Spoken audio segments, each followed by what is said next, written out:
Bismillah, alhamdulillah, salatu wassalamu ala rasulillah, wa ala alihi wa sahbihi wa man wala.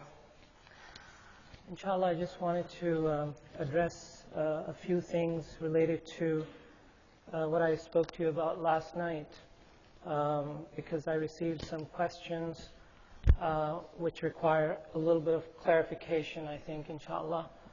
So if you were not here last night, you didn't hear me talk about it, it's on the YouTube channel, so you can listen to that if you would like to, inshallah.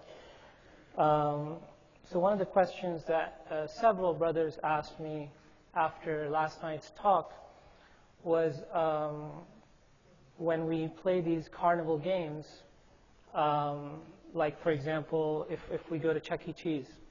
If you go to Chuck E. Cheese and there's these kinds of games, so does that mean that we cannot go to Chuck E. Cheese at all? We cannot play those games at all? And so the response to that is that, first of all, there are two kinds of games. There are two kinds of games. One kind of game is where there are no tickets at the end. You know, you just play a game and that's it, you're done. So there's nothing wrong with playing those kinds of games. You play money, you play a game, and you're done. But most of the games, I believe, at Chuck E. Cheese, there are tickets that come out. So it's also okay to play those games as long as you don't redeem the tickets.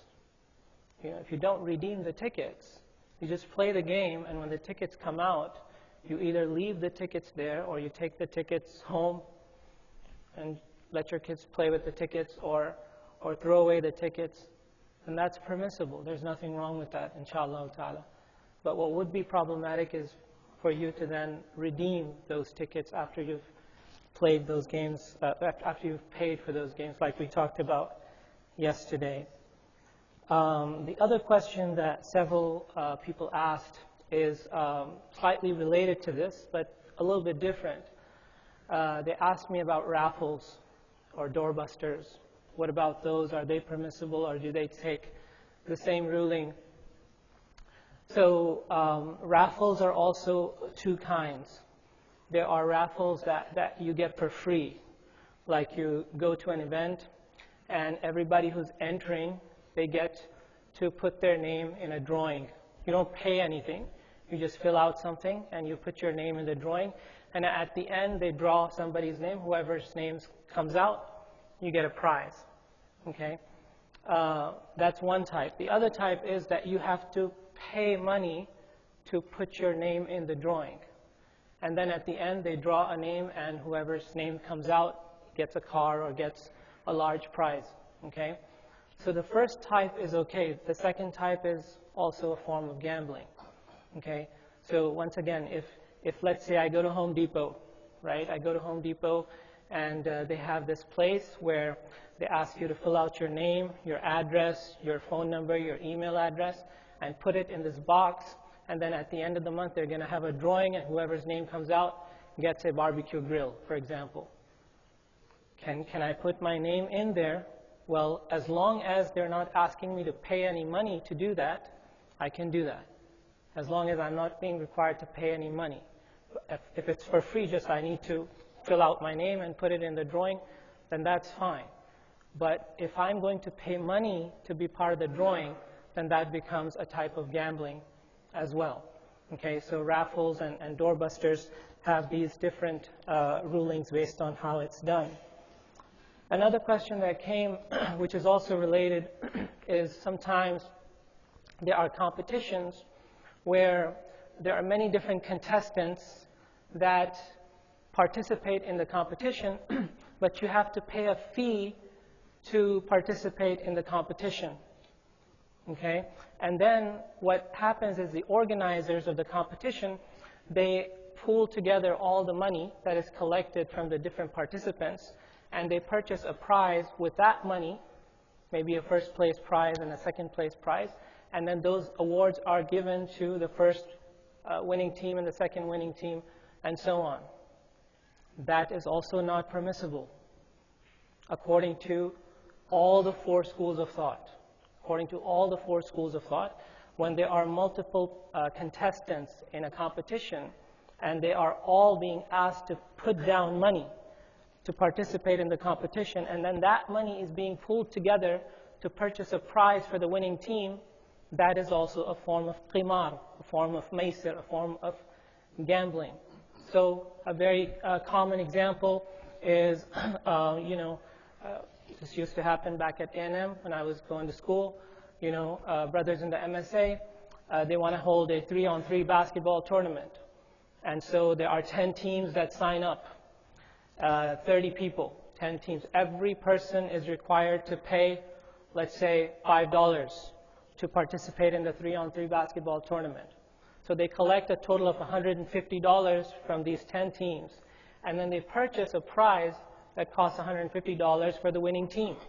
And then the winning team gets the prize of $150 split up into 3 team players, so $50 each for the team players. Okay? This is not permissible.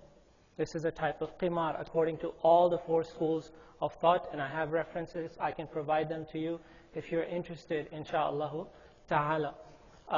What would be permissible as an alternative, and this is the way that we should do things as Islamic institutions, as MSAs, as Islamic organizations. This is the way we should do things. The way we should do it is that, let's say that there is a group of Muslim youth that want to have a 3-on-3 basketball tournament. Okay? We should hold a basketball tournament, and if there are any expenses that we need to pay for in order for them to hold a basketball tournament, let's say that they need to make a reservation at some YMCA, or they need to reserve a basketball court at a park. To pay for those expenses, we can collect fees from all the participants, and that can go towards the payment of the expenses that were incurred as a result of holding this competition. But the prize should come from a sponsor. There should be someone who sponsors a prize for the winners. Okay? So, for example, if the MSA is doing something like that, they should find a sponsor to give the prize to the winning team. And if they need to raise funds for that, then they let them do a fundraising drive to do that. But to collect the money from the participants and then turn back around and give the prize from that same money, that would not be permissible, like I said earlier.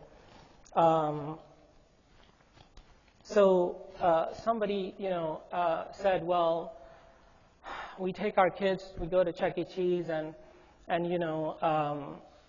we play the game, but the kids, they see the prizes there, and they want the prizes. So if we leave Chuck E. Cheese and the kid doesn't get the prize, at the end of the day, the whole point was for them to have fun, but they end up leaving sad because they didn't get the prize. So the solution for that is that as parents, we should purchase a prize for them. We should purchase a prize for them. Those prizes are a rip-off anyway, you know that. Those prizes are a big rip-off. They cost sometimes less than the amount of money that is required to play the game, sometimes. So instead, we should take them to the dollar store, after we take them to Chuck E. Cheese. Go to the dollar store, do some grocery for yourself, and also buy them a prize, and they'll come home happy, insha'Allah ta'ala. So we need to be a little bit creative in finding alternatives, but this is an important issue, like I mentioned yesterday. So let us try to be careful when it comes to these kinds of things, especially as we are raising children who are at a young age, are very vulnerable to developing good or bad habits.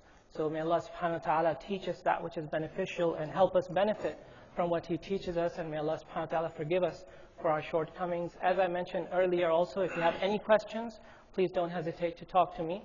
Wassalamu alaikum wa rahmatullah.